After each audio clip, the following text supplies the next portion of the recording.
존경하는 국민 여러분, 저는 오늘 비상계엄에 관한 입장을 밝히기 위해 이 자리에 섰습니다.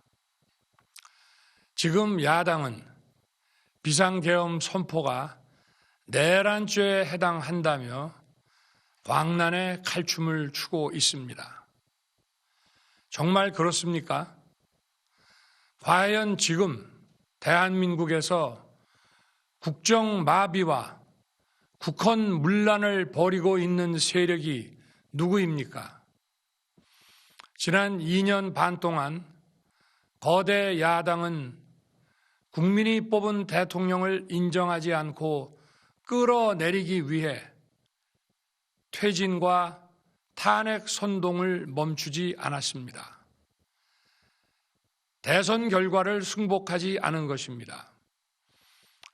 대선 이후부터 현재까지 무려 178회에 달하는 대통령 퇴진 탄핵 집회가 임기 초부터 열렸습니다. 대통령의 국정 운영을 마비시키기 위해 우리 정부 출범 이후부터 지금까지 수십 명의 정부 공직자 탄핵을 추진했습니다. 탄핵된 공직자들은 아무 잘못이 없어도 소추부터 판결 선고시까지 장기간 직무가 정지됩니다. 탄핵이 발의되고 소추가 이루어지기 전 많은 공직자들이 자진 사퇴하기도 하였습니다. 탄핵 남발로 국정을 마비시켜 온 것입니다.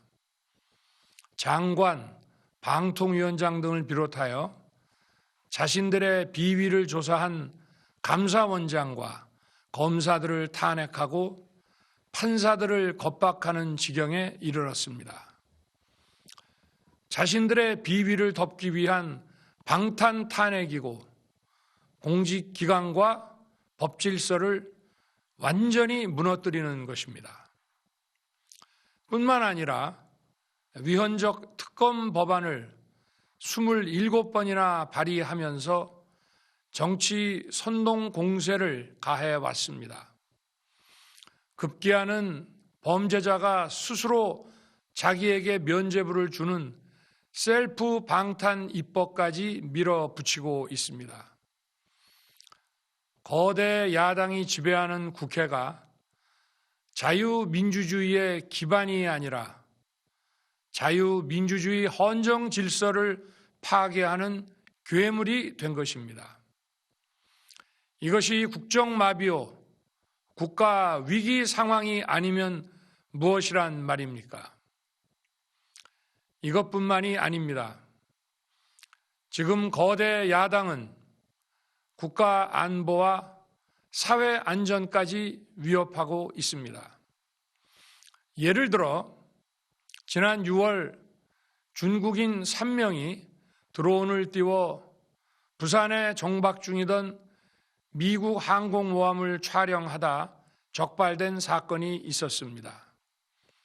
이들의 스마트폰과 노트북에서는 최소 2년 이상 한국의 군사시설들을 촬영한 사진들이 발견됐습니다. 지난달 40일에는 40대 중국인이 드론으로 국정원을 촬영하다 붙잡혔습니다. 이 사람은 중국에서 입국하자마자 곧장 국정원으로 가서 이 같은 일을 벌인 것으로 확인됐습니다. 하지만 현행 법률로는 외국인의 간첩 행위를 간첩죄로 처벌할 길이 없습니다. 이러한 상황을 막기 위해 형법의 간첩죄 조항을 수정하려 하였지만 거대 야당이 완강히 가로막고 있습니다.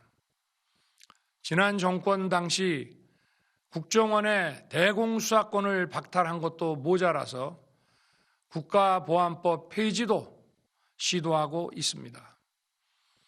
국가 안보를 위협하는 간첩을 잡지 말라는 것 아닙니까?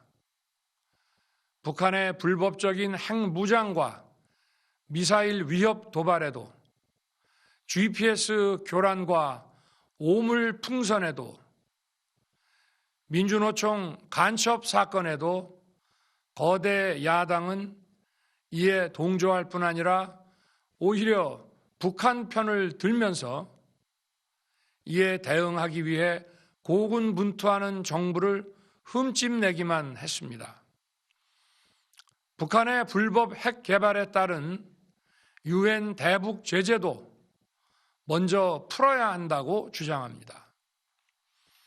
도대체 어느 나라 정당이고 어느 나라 국회인지 알 수가 없습니다. 검찰과 경찰의 내년도 특경비, 특활비 예산은 아예 0원으로 깎았습니다. 금융 사기 사건, 사회적 약자 대상 범죄, 마약 수사 등 민생 침해 사건 수사, 그리고 대공 수사에 쓰이는 기묘한 예산입니다. 마약, 딥페이크 범죄 대응 예산까지도 대폭 삭감했습니다. 자신들을 향한 수사 방해를 넘어 마약 수사, 조폭 수사와 같은 민생사범 수사까지 가로막는 것입니다. 대한민국을 간첩 천국, 마약 소굴, 조폭 나라로 만들겠다는 것 아닙니까? 이런 사람들이야말로 나라를 망치려는 반국가 세력 아닙니까? 그래놓고 자신들의 특권을 유지하기 위한 국회 예산은 오히려 늘렸습니다. 경제도 위기 비상 상황입니다. 거대 야당은 대한민국의 성장 동력까지 꺼뜨리려고 하고 있습니다. 민주당이 삭감한 내년 예산 내역을 보면 잘 알 수 있습니다. 원전 생태계 지원 예산을 삭감하고 체코 원전 수출 지원 예산은 무려 90%를 깎아버렸습니다. 차세대 원전 개발 관련 예산은 거의 전액을 삭감했습니다. 기초과학연구, 양자, 반도체, 바이오 등 미래 성장 동력 예산도 대폭 삭감했습니다. 동해가스전 시추 예산, 이른바 대왕고래 사업 예산도 사실상 전액 삭감했습니다. 청년 일자리 지원 사업, 취약계층 아동 자산 형성 지원 사업, 아이들 돌봄 수당까지 손을 댔습니다. 산업 생태계 조성을 위한 혁신 성장 펀드, 강소기업 육성 예산도 삭감했습니다. 재해 대책 예비비는 무려 1조 원을 삭감하고 팬데믹 대비를 위한 백신 개발과 관련 R&D 예산도 깎았습니다. 이처럼 지금 대한민국은 거대 야당의 의회 독재와 폭거로 국정이 마비되고 사회 질서가 교란되어 행정과 사법의 정상적인 수행이 불가능한 상황입니다. 국민 여러분, 여기까지는 국민 여러분께서도 많이 아시고 계실 것입니다. 하지만 제가 비상계엄이라는 엄중한 결단을 내리기까지 그동안 직접 차마 밝히지 못했던 더 심각한 일들이 많이 있습니다. 작년 하반기 선거관리위원회를 비롯한 헌법기관들과 정부기관에 대해 북한의 해킹 공격이 있었습니다. 국가정보원이 이를 발견하고 정보 유출과 전산 시스템 안전성을 점검하고자 했습니다. 다른 모든 기관들은 자신들의 참관하에 국정원이 점검하는 것에 동의하여 시스템 점검이 진행되었습니다. 그러나 선거관리위원회는 헌법기관임을 내세우며 완강히 거부하였습니다. 그러다가 선관위의 대규모 채용 부정 사건이 터져 감사와 수사를 받게 되자 국정원의 점검을 받겠다고 한 발 물러섰습니다. 그렇지만 전체 시스템 장비의 아주 일부분만 점검에 응하였고 나머지는 불응했습니다. 시스템 장비 일부분만 점검했지만 상황은 심각했습니다. 국정원 직원이 해커로서 해킹을 시도하자 얼마든지 데이터 조작이 가능하였고 방화벽도 사실상 없는 것이나 마찬가지였습니다. 비밀번호도 아주 단순하여 1, 2, 3, 4, 5 같은 식이었습니다. 시스템 보안관리 회사도 아주 작은 규모의 전문성이 매우 부족한 회사였습니다. 저는 당시 대통령으로서 국정원의 보고를 받고 충격에 빠졌습니다.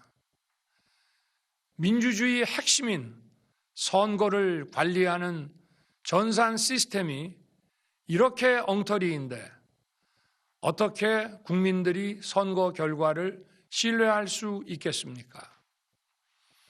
선관위도 국정원의 보안 점검 과정에 입회하여 지켜보았지만 자신들이 직접 데이터를 조작한 일이 없다는 변명만 되풀이할 뿐이었습니다.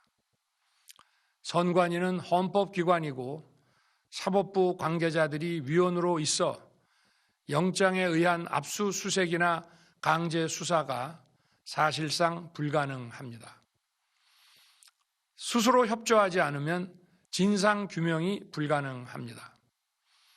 지난 24년 4월 총선을 앞두고도 문제 있는 부분에 대한 개선을 요구했지만 제대로 개선되었는지는 알 수 없습니다. 그래서 저는 이번에 국방장관에게 선관위 전산 시스템을 점검하도록 지시한 것입니다. 최근 거대 야당 민주당이 자신들의 비리를 수사하고 감사하는 서울중앙지검장과 검사들, 헌법기관인 감사원장을 탄핵하겠다고 하였을 때 저는 이제 더 이상은 그냥 지켜볼 수만 없다고 판단했습니다. 뭐라도 해야 되겠다고 생각했습니다. 이들은 이제 곧 사법부에도 탄핵의 칼을 들이댈 것이 분명했습니다. 저는 비상계엄령 발동을 생각하게 되었습니다. 거대 야당이 헌법상 권한을 남용하여 위헌적 조치들을 계속 반복했지만 저는 헌법의 틀 내에서 대통령의 권한을 행사하기로 했습니다. 현재의 망국정 국정마비 상황을 사회 교란으로 인한 행정사법의 국가기능 붕괴 상태로 판단하여 계엄령을 발동하되 그 목적은 국민들에게 거대 야당의 반국가적 패악을 알려 이를 멈추도록 경고하는 것이었습니다. 그럼으로써 자유민주주의 헌정 질서의 붕괴를 막고 국가 기능을 정상화하고자 하였습니다. 사실 12월 4일 계엄 해제 이후 민주당에서 감사원장과 서울중앙지검장 등에 대한 탄핵안을 보류하겠다고 발표하여 짧은 시간의 계엄을 통한 메시지가 일정 부분 효과가 있었다고 생각했습니다. 그러나 이틀 후 보류하겠다던 탄핵 소추를 그냥 해버렸습니다. 비상계엄의 명분을 없애겠다는 뜻이었습니다. 애당초 저는 국방장관에게 과거의 계엄과는 달리 계엄의 형식을 빌려 작금의 위기 상황을 국민들께 알리고 호소하는 비상조치를 하겠다고 했습니다. 그래서 질서 유지에 필요한 소수의 병력만 투입하고 실무장은 하지 말고 국회의 계엄 해제 의결이 있으면 바로 병력을 철수시킬 것이라고 했습니다. 실제로 국회의 계엄 해제 의결이 있자 국방부 청사에 있던 국방장관을 제 사무실로 오게 하여 즉각적인 병력 철수를 지시하였습니다. 제가 대통령으로서 발령한 이번 비상조치는 대한민국의 헌정 질서와 국헌을 망가뜨리려는 것이 아니라 국민들에게 망국의 위기 상황을 알려드려 헌정 질서와 국헌을 지키고 회복하기 위한 것입니다. 소규모이지만 병력을 국회에 투입한 이유도 거대 야당의 망국적 행태를 상징적으로 알리고 계엄 선포 방송을 본 국회 관계자와 시민들이 대거 몰릴 것을 대비하여 질서 유지를 하기 위한 것이지 국회를 해산시키거나 기능을 마비시키려는 것이 아님은 자명합니다.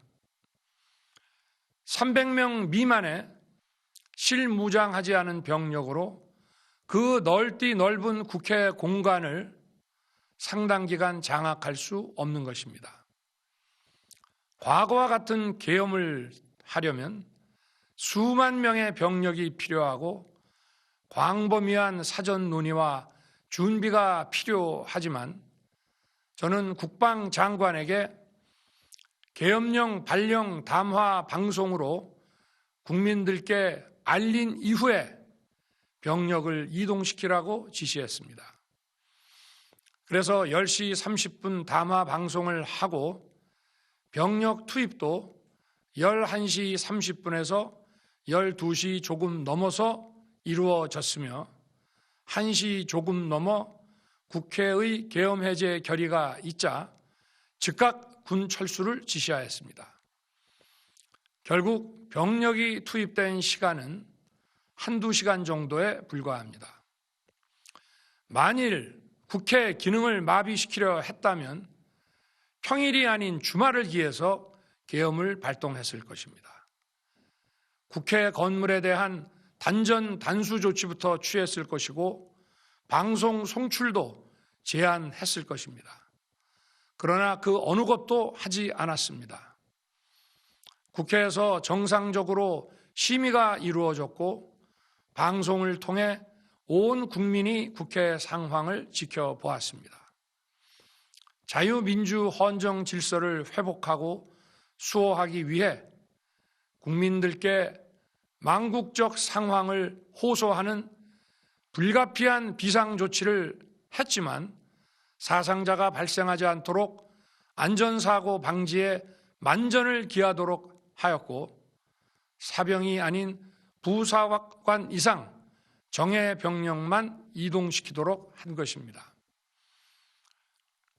저는 이번 비상계엄을 준비하면서 오로지 국방장관하고만 논의하였고 대통령실과 내각 일부 인사에게 선포 직전 국무회의에서 알렸습니다. 각자의 담당 업무 관점에서 우려되는 반대 의견 개진도 많았습니다. 저는 국정 전반을 보는 대통령의 입장에서 현 상황에서 이런 조치가 불가피하다고 설명했습니다. 군 관계자들은 모두 대통령의 비상계엄 발표 이후 병력 이동 지시를 따른 것이니만큼 이들에게는 전혀 잘못이 없습니다. 그리고 분명히 말씀드리지만 저는 국회 관계자의 국회 출입을 막지 않도록 하였고, 그래서 국회의원과 엄청나게 많은 인파가 국회 마당과 본관, 본회의장으로 들어갔고 계엄해제 안건 심의도 진행된 것입니다. 그런데도 어떻게든 내란죄를 만들어 대통령을 끌어내리기 위해 수많은 허위 선동을 만들어내고 있습니다. 도대체 2시간짜리 내란이라는 것이 있습니까? 질서 유지를 위해 소수의 병력을 잠시 투입한 것이 폭동이란 말입니까? 거대 야당이 거짓 선동으로 탄핵을 서두르는 이유가 무엇이겠습니까? 단 하나입니다. 거대 야당 대표의 유죄 선고가 임박하자 대통령의 탄핵을 통해 이를 회피하고 조기 대선을 치르려는 것입니다. 국가 시스템을 무너뜨려서라도 자신의 범죄를 덮고 국정을 장악하려는 것입니다. 이야말로 국헌문란 행위 아닙니까? 저를 탄핵하든 수사하든 저는 이에 당당히 맞설 것입니다. 저는 이번 계엄 선포와 관련해서 법적, 정치적 책임 문제를 회피하지 않겠다고 이미 말씀드린 바 있습니다. 저는 대통령 취임 이후 지금까지 단 한순간도 개인적인 인기나 대통령 임기, 자리 보존에 연연해 온 적이 없습니다. 자리 보존 생각만 있었다면 국헌문란 세력과 구태여 맞서 싸울 일도 없었고 이번과 같이 비상계엄을 선포하는 일은 더더욱 없었을 것입니다. 5년 임기 자리 지키기에만 매달려 국가와 국민을 외면할 수 없었습니다. 저를 뽑아주신 국민의 뜻을 저버릴 수 없었습니다. 하루가 멀다 하고 다수의 힘으로 입법 폭거를 일삼고 오로지 방탄에만 혈안되어 있는 거대 야당의 의회 독재에 맞서 대한민국의 자유민주주의와 헌정 질서를 지키려 했던 것입니다. 그 길밖에 없다고 판단해서 내린 대통령의 헌법적 결단이자 통치 행위가 어떻게 내란이 될 수 있습니까? 대통령의 비상계엄 선포권 행사는 사명권 행사, 외교권 행사와 같은 사법심사의 대상이 되지 않는 통치 행위입니다. 국민 여러분, 지금 야당은 저를 중범죄자로 몰면서 당장 대통령직에서 끌어내리려 하고 있습니다. 만일 망국적 국헌문란 세력이 이 나라를 지배한다면 어떤 일이 벌어지겠습니까? 위헌적인 법률, 셀프 면죄부 법률, 경제 폭망 법률들이 국회를 무차별 통과해서 이 나라를 완전히 부술 것입니다. 원전산업, 반도체 산업을 비롯한 미래 성장 동력은 고사될 것이고 중국산 태양광 시설들이 전국의 살림을 파괴할 것입니다. 우리 안보와 경제의 기반인 한미 동맹, 한미일 공조는 또다시 무너질 것입니다. 북한은 핵과 미사일을 고도화하여 우리의 삶을 더 심각하게 위협할 것입니다. 그러면 이 나라 대한민국의 미래가 어떻게 되겠습니까? 간첩이 활개치고 마약이 미래 세대를 망가뜨리고 조폭이 설치는 그런 나라가 되지 않겠습니까? 지금껏 국정 마비와 국헌 문란을 주도한 세력과 범죄자 집단이 국정을 장악하고 대한민국의 미래를 위협하는 일만큼은 어떤 일이 있어도 막아야 합니다. 저는 끝까지 싸울 것입니다.